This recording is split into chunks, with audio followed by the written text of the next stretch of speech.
Thank you very much.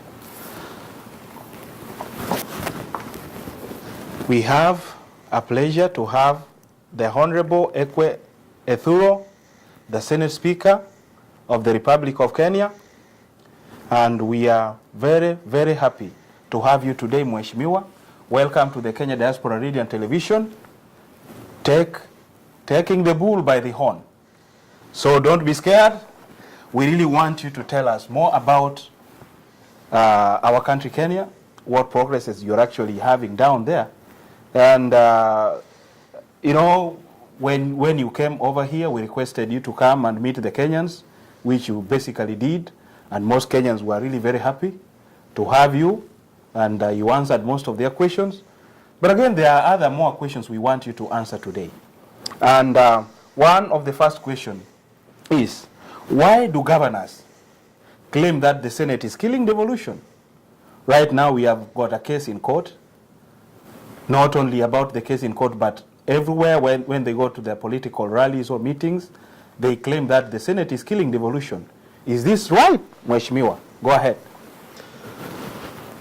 Let me take this opportunity to thank you and the Kenyans in diaspora, especially in Minnesota, for the warm reception they have given my delegation and I since we arrived here for the National Conference of State Legislatures.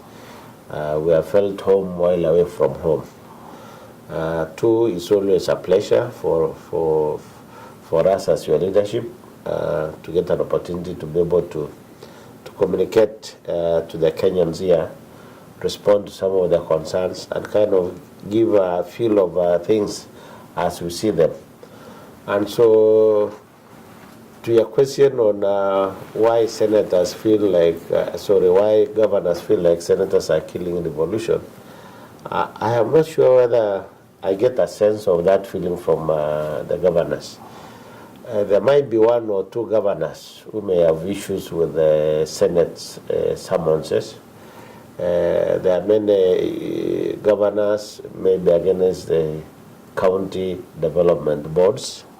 I think apart from those two issues, which to me constitute maybe less than 5% of the total issues we have in common, that there are about another 95% of the issues that governors and senators agree. First, we all agree that over respective roles, that the governor is the CEO of the county and the senator has a constitutional obligation under Article 96 to represent and to serve the interests of counties. So that's a duty imposed on us by the Constitution.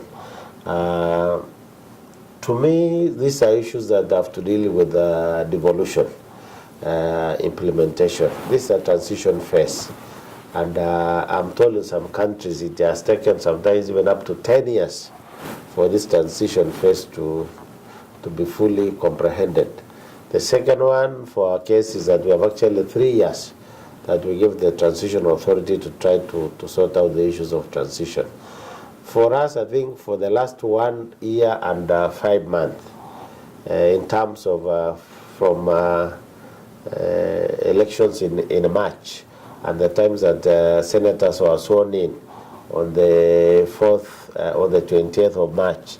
And then it took another 1 year for the House actually to be officially opened by the head of state as required by the Constitution. Governors also had a bit of time in terms of the time they were really sworn into office. So all these issues have affected the implementation as they would be expected.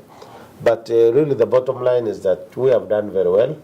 Functions have been devolved to the devolved governments. The remaining one have been approved by the Senate early this year. We are waiting for the Transition Authority to gazette them. And we have resources flowing to the counties, albeit there is a concern about the amount of money being sent to the counties. That is work in progress. Senators and governors again agree that counties need more money than they are getting now. Thank you very much. But most of the time they are still claiming that the Senate is actually killing devolution by not even sending enough money or releasing funds at the very best time for them to make their budgeting and to do most of the work down there. Like right now, some of the governors were claiming that, or they claim most of the time that even the auditors actually go down there and say they have not actually even used the funds which which have been actually allocated through the Senate or to the central government. You get that the funds are released almost towards the end of the financial year. What about what about that one? I think those allegations are not. One is, I think you are misrepresenting the governors, and those are not issues governors are holding against the Senate, and those are not issues for the Senate. The Senate works very hard to ensure that out of the division of revenue, and I can assure you the case. I can prove to you a case in which actually we went all the way to the Supreme Court, so that our role in the division of revenue bill is entrenched by law as per the Constitution, contrary to perceptions by others, and that's an argument we won. That argument was on the basis that counties need more money. And as the custodian of county interest, then we are better placed to argue for more money for them. This year, the Division of Revenue Bill, sorry, I have a bit of cold. No problem. This year, the Division of Revenue Bill, we are able actually to get to the 226 billion from 217 billion that had been given by the National Assembly. We were also able to negotiate on the additional money for the level 5 hospitals. So really, if you look at that, I think the Senate discharges obligation honorably with the distinction. The issues about cash flow management and the rest, they are not for us. Those are issues of the control of budget and how the counties themselves implement the resource. Of course, these are public resources. They cannot just be sent to you. Maybe if the independent officers are not satisfied that you have put a sufficient framework and mechanism to absorb the money. So I think that is the concern. We are working on it. It has been brought to our attention. The one you are talking about, them being told that your money you are not spending, that is really a bit between the governors and the National Treasury. Of course, as a legislature, as an oversight body, it is up to any entity, including the governors, to petition Senate, and we will look into the matter. Thank you very much. The diaspora want to know the role of the Senate. What is the role of the Senate? This is a question most people are actually asking. And most of the time we've even heard some parliamentarians actually who want even to introduce a bill in parliament so that the Senate can be disbanded. So do we really understand as Kenyans the role of the Senate, or there are some hidden clauses in the Constitution which does not really tell Kenyans what is really the role of the Senate? Honorable Ekwe Ethuro, go ahead. I think that's a good question in the sense that being a new institution that came with the current Constitution, the one of 2010, maybe many people are not fully seized of the kind of issues that the Senate deals with. I would like to invite them to Article 96 that spells out clearly the special mandate that Senate has. Of course, you start with the 93, which defines Parliament as comprised of the two houses, the National Assembly and the Senate. In 94, it gives broad parameters on which Parliament operates, which basically you can call as a joint mandate of the two houses. And then 95 is specifically for the National Assembly, and 96 is specifically for the Senate. In the Senate, we have kind of, according to the Constitution, 4 sabbaticals. Number 1 is the one I had mentioned. That is, our task is to represent, promote, protect counties and county governments. County governments comprise the executive, the county executive, as well as the county assembly. So in a matter really affecting the counties, so you are talking about the devolution, it's really a preserve of the Senate. In Article 96, Sub-Article 2, we are also participating in the law-making functions of Parliament, and especially laws that are affecting counties. So that's another special assignment we have. And the whole reason why the Constitution, I think, was designed that way is because out of our experience, when we are the regional governments at independence, the national executive basically cannibalized the Constitution to the extent, down 3 years, the Senate was disbanded, the regional governments were disbanded, and went on a unitary state. Now we have a different state. We have now a presidential system. We have an extremely independent parliament, which has two houses to check each other, as well as also interrogate legislation across the board. And in the third one, we are also talking about now the one we have discussed even earlier about the money being allocated to counties. Because it's very possible for you to have counties, but they are not given enough adequate resources. Then that is one of killing devolution and the counties. And the fourth one, sorry. The fourth one is where now we can, let me take some water. That's fine. Go ahead.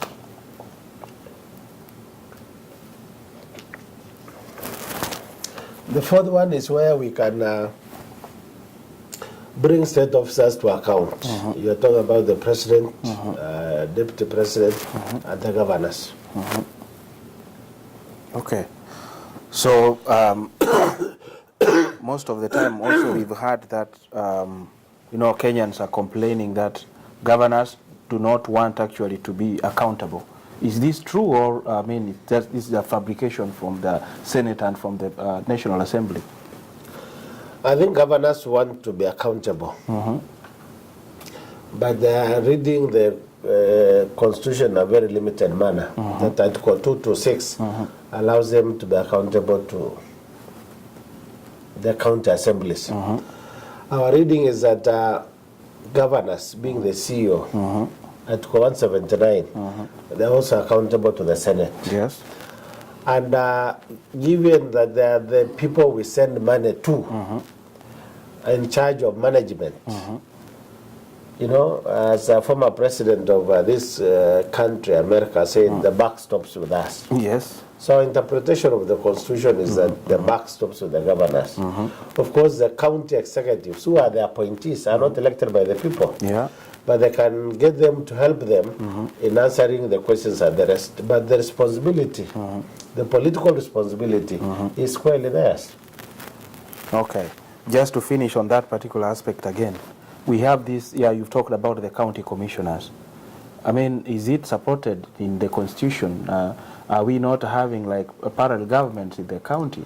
And are we not really spending a lot of money as public wage bill paying the people working under the county commission, and then from the governor's side? Are we not really wasting a lot of Kenyan money in that aspect? You must appreciate that Kenya is still a unitary state. We have 47 governors. We are not a federal state. Well, there are functions that have been devolved to the county governments. There are still functions held by the national government. The easier ones, which people maybe might easily relate to, are education and security, which I can give as examples. So the national government still needs a presence at the county level. Okay. So it's not a waste. Okay. Now we are talking about the security situation back in Kenya. Still, Kenyans are not really satisfied that, especially the Jubilee government, is doing enough to make sure that Kenyans are safe. Tourists are fearing to come to Kenya. Investors are fearing to come to Kenya. Is the government really doing, are you having a framework to make sure that we have proper security mechanisms, especially in the country, to combat crime? You remember even when we had the terrorist attack at the Westgate shopping mall, we had lots and lots of security lapses. And even when the security personnel were coming to give statements, they were issuing very conflicting statements. Are you really, as a government, trying to make sure this trend does not continue? And are you really trying to make sure that even corruption is completely eradicated in the security systems? The case scenario we are talking about here is that most of the senior police officers, we understand that when they were employed as police officers, we understood we have got records on how much they were earning. And in a 5-10 year period, they're millionaires. Are we really trying to kill the security system in Kenya through corruption, or what is actually happening, Honorable Speaker? I think quite to the contrary, the government and the country generally is alive to the fact that our security agencies are not doing as expected. And there is corruption in recruitment, even given the most recent recruitment exercise for the police. And this is why we actually, as a country, and through the constitution, we put again various levels. We have an oversight commission on the police. You still had an independent inspector general. To me, it's just really unfortunate that we have a grave challenge in terms of insecurity and terrorism. I think that has really hit us very hard and affected tourism in particular, especially foreign tourists. And also our friends with the travel advisories are not helping the matters any better. One would imagine that if you are a friend, you should be able at least to come to the rescue of your friend when he or she is in trouble. But be that as it may, the most important thing now is that government is really going flat out to ensure that security apparatus, equipment, they have already hired 1,200 vehicles. We are recruiting more policemen so that we can improve the ratio. We started with a ratio of almost about 1 policeman to about 600 people, or even more. That's now we are recruiting more policemen so that they can do the job. We are also, in the case of Katrastling, been assured that government will be getting hammered helicopters so that these bandits can be followed. The big elephant, of course, in the room is corruption. I think that is an issue that we must really deal with as a nation. Thank you very much. Now let's talk about the Senate working as a team. We've got CORD and Jubilee. Do you have challenges in the Senate as in Parliament? Because most of the time we just even see parliamentarians actually almost fighting, fist fights in Parliament. And we basically saw most of them trying to throw jabs at themselves, to their opponents. Now, is it the same thing as in Parliament, or in the Senate is a total different thing?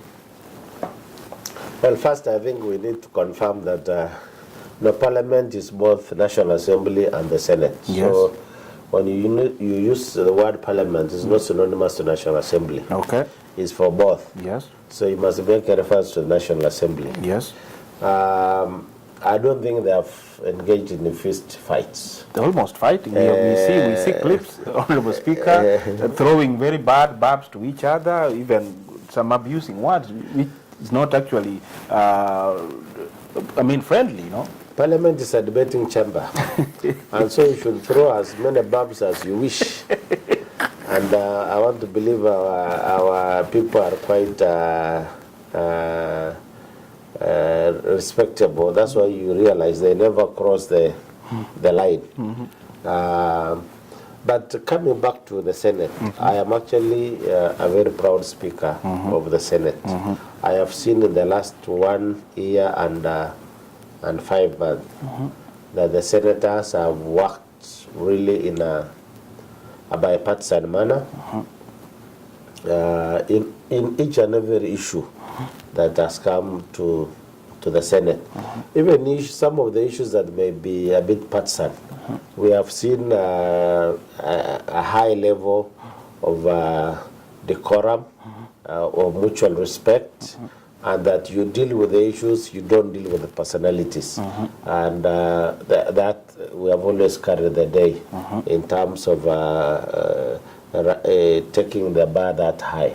And I think it's also the kind of caliber you see in the Senate. You know, we are very experienced senators.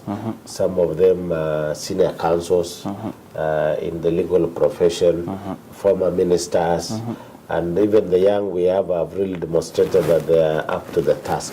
So I think we have developed a collegial and a sense of collective responsibility. But I think even more fundamentally, the fact that we are acutely aware of our task, especially of all the responsibilities we have. This one of ensuring that being the nexus between the national government and the county government to ensure devolution works is a key issue that informs our deliberations. Okay. Now let's talk about the diaspora role. What avenues can the diaspora be incorporated to help? Because most of them actually believe that they are a forgotten lot. When we talk about even the appointments, we've not actually had people from the diaspora actually being appointed to represent the diaspora people, not really representing them as speakers, or I mean as members of parliament, but in several portfolios. What are you really doing to make sure that even people from diaspora get a chance for them to be seen actually working for the government? Because we are Kenyans. Well, I don't think the diaspora people should be crying that they want to work for government. I mean, you are not public servants. Yes. I think what you are saying is you should be working for your country. And that is most welcome. I don't think anybody would be contest such a sense of patriotism. And already I want really to thank the Kenyans in diaspora for being our good ambassadors. You know, so far we have not had any cases where, you know, you are being told, you know, Kenyans are like this, Kenyans are like that. Every time we visit, we know that, and even some of us who are in countries like this one for our school, we know that the Kenyans have always attracted respect and admiration. That we are hardworking people, we are committed to what we came to do, and so it is really for us now to see how best we can tap your potential. We know already the kind of the remittances you are sending back home. Yes. They are very critical in terms of developing the economy and assisting the less fortunate members of our society. Yes. And that contribution is appreciated by everybody and definitely by the government. I think what we need is just to continue lobbying and identifying practical ways in which that engagement can be structured for the benefit of both parties, Kenya's diaspora, as well as the state and the nation. Yes. That's very good. So let's have a short break, and when we come back, we are going to continue with the same discussion.